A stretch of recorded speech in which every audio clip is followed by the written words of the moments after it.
ପାଖେଇ ଆସୁଛି ବାହୁଡ଼ା ଯାତ୍ରା। ତିନି ଠାକୁର ଫେରିବେ ଶ୍ରୀ ବଳଦେବଜୀଉ ମନ୍ଦିର।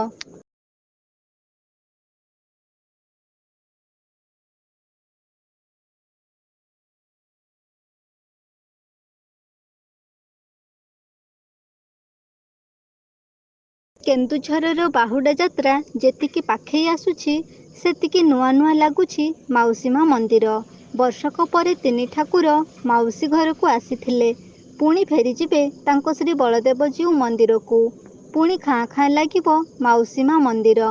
ତିନି ଠାକୁରଙ୍କୁ ପୁଣି ଏକ ବର୍ଷ ପାଇଁ ଦୂରେଇ ରଖିବା ଯେ କେତେ କଷ୍ଟଦାୟକ, ସେ କଷ୍ଟ କେବଳ ମାଉସୀ ମା ମନ୍ଦିର ହିଁ ଅନୁଭବ କରିପାରୁଥିବ। କିନ୍ତୁ ବିଧିର ବିଧାନ ନିୟମକୁ ମାନିବାକୁ ପଡ଼ିଥାଏ। କେଇଟା ଦିନର କୁଣିଆ ହୋଇ ଶ୍ରୀମନ୍ଦିର ଛାଡ଼ି ଆସିଛନ୍ତି ଯେତେବେଳେ, ସମୟ ହେଲେ ବାହୁଡ଼ି ଆସିବେ। ସେଇଥିପାଇଁ ତ ସଜବାଜ ଅପେକ୍ଷାରେ ବାହୁଡ଼ା ଯାତ୍ରା।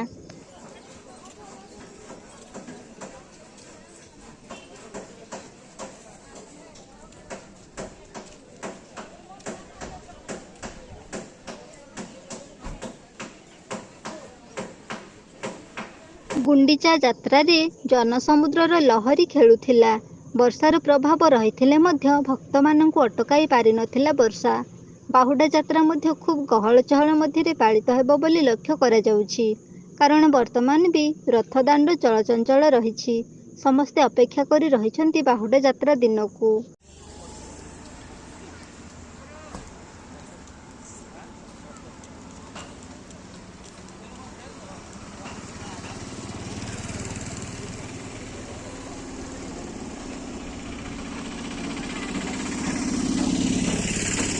ବାହୁଡ଼ା ଯାତ୍ରା ପାଇଁ ସମସ୍ତ ପ୍ରସ୍ତୁତି ପ୍ରାୟ ସରିଯାଇଛି। ନୀତିରୀତି ଅନୁସାରେ ତିନି ଠାକୁରଙ୍କ ପୂଜାବିଧି ଚାଲିଛି। ମାଉସୀ ମା ମନ୍ଦିରରେ ଥିବା ତିନି ଠାକୁରଙ୍କୁ ଦର୍ଶନ କରିବା ପାଇଁ ଭକ୍ତ ବ୍ୟାକୁଳ ହୋଇ ଉଠୁଛନ୍ତି। ଆଉ କେଇଟା ଦିନର ଅପେକ୍ଷା, ପୁଣି ନିଜ ଶ୍ରୀମନ୍ଦିରକୁ ବାହୁଡ଼ି ଆସିବେ ତିନି ଠାକୁର।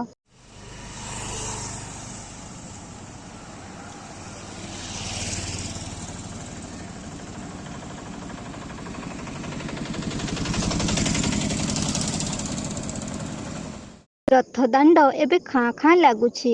କେଉଁଦିନ ପୁଣି ରଥଦାଣ୍ଡରେ ଗଡ଼ିବ ବିଶ୍ୱର ସର୍ବବୃହତ୍ ରଥ। ସେହି ଅପେକ୍ଷାରେ ରଥଦାଣ୍ଡ। କେବେ ହଜାର ହଜାର ଭକ୍ତଙ୍କ ପାଦ ପଡ଼ି ରଥଦାଣ୍ଡ ଧନ୍ୟ ହେବ, ସେହି ଅପେକ୍ଷାରେ ପବିତ୍ର ରଥଦାଣ୍ଡ। ଆଜି ଯେଉଁ ରଥଦାଣ୍ଡ ଖାଁ ଖାଁ ଲାଗୁଛି, ବାହୁଡ଼ା ଯାତ୍ରାରେ ସେହି ରଥଦାଣ୍ଡ ଯେ କେତେ ଗହଳି ଲାଗିବ ତାହା କେବଳ ସମୟ ହିଁ କହିବ।